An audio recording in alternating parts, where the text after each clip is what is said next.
Hi everyone, this is Leo with Keyprint Co. And in today's video, I'm going to be printing on ladies' tees. These are super popular, and if you've already been printing for a while, you definitely know what I mean. The thing about ladies' tees is that the body is typically more contoured, which just means that it's fitted. But the thing about ladies' tees that you have to remember when you're printing on them is that sometimes they can cause a problem because they're fitted. Let me show you what I mean. Okay, for this lady's design, I really want it to be 7 inches in width on the center chest, about 2 inches down from the collar. When you buy your DTG machine, it's going to come with a standard 14x16 platen. And these are excellent because for most t-shirts, it's going to be the most ideal platen you can use. But watch what happens when I load a lady's tee on a 14x16 platen. As you can already see, the problem is in these seams right here on the left and on the right. These seams are for your sleeves. Now, no matter how much I smooth it out, those seams are still on top. If you haven't done much DTG, let me tell you what we're worried about here. We're worried that these seams are going to get what's called a head strike. A head strike is when the print head moves from left to right and then strikes this raised surface area here. The problem with that is if you get a head strike, it typically leaves a big old blotch of ink. And that ink is almost impossible to remove, so you're going to ruin the entire shirt. Now, there's a few things you can do to try to avoid the risk of a head strike if this is something that has to occur. First off is, get yourself a little bit of tape, and you tape that part off. So what you're doing here is, even though you're not avoiding the head strike altogether, if there is a head strike, you can simply remove the tape and it'll get rid of the ink that it would have left behind. The second thing you can do, and I really don't encourage this, is dropping your platen lower.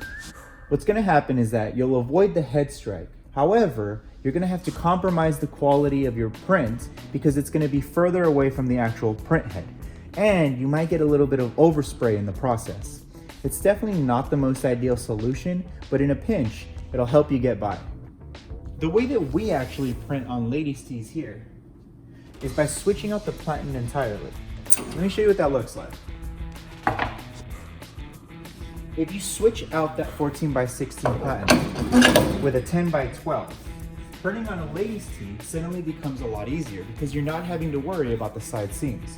Let me show you what I mean. Now, when you load your 10x12 platen with the lady's tee, the seams will drop off to the sides, and you no longer have to tape them up to avoid the head strikes.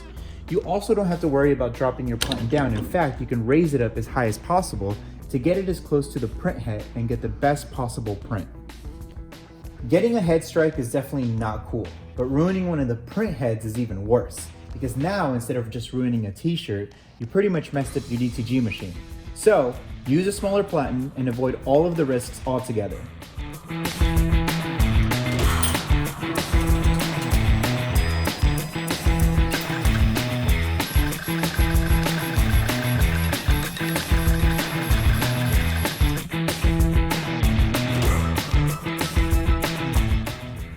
From here, we just gotta take it over to the heat press.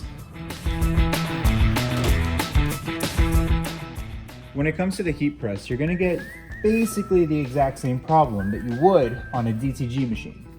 Now, if your platen is even bigger than 14x16, this problem gets a little bit worse. But as you can see here, the seams in the entire sleeve are on top of the print surface area. And we don't want that. So what you wanna do is either get the sleeves, pull them off to the sides, and then wrap them down through the bottom. But as you can see here, the design itself is going to stretch out. So when you heat press it, you don't know if that's going to ruin the design. It's also not very reliable. As you can see, I'm struggling to even keep it folded down here at the bottom. And say that I were to drop down the heat press and accidentally let go of it, well, now you're going to heat press the seam. What you're worried about here isn't entirely head strikes. It's embossing the seams or permanently pressing these creases down. So what happens when you emboss a seam is that it permanently embosses it straight through to the bottom. So it either messes up the shirt or you figure out a way to tell the client what happened and hope that they forgive you. In either case, you definitely don't want to either emboss the seams, emboss the collar, or permanently press down these creases along the side.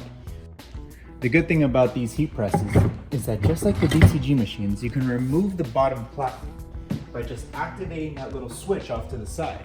Then you can put your own platens down at the bottom and you're ready to rock.